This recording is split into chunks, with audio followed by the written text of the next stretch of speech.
ஸ்படிகம்னா என்ன? டிரான்ஸ்பரண்டாக தெரியுற ஒரு விஷயம். கிறிஸ்டல்னு வச்சுக்கோங்க. அந்த காலத்தில் இதெல்லாம் நேச்சுரலாக இருந்துச்சு. இப்போ கூட கிடைக்கும். இங்கே சைனா டிபெட் இருக்கு இல்லையா, கைலாஷ், அங்கே போயிட்டு நீங்கள் அந்த கைலாசத்தை சுற்றி வர்ற போது நிறைய கல்லும் கிடைக்கும்.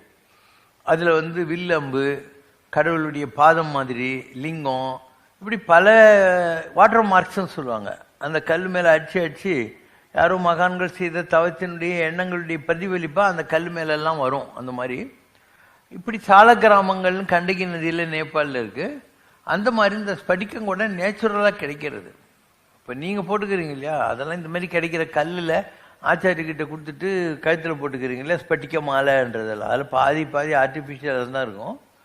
அண்டு இப்படிலாம் இருந்தது. அதெல்லாம் ஒரு ஆர்கானிக் விஷயங்கள். அதை கொண்டு பூஜை பண்ணுற போது நாம் நினைக்கிற போது அது நமக்கு அப்படியே வருது.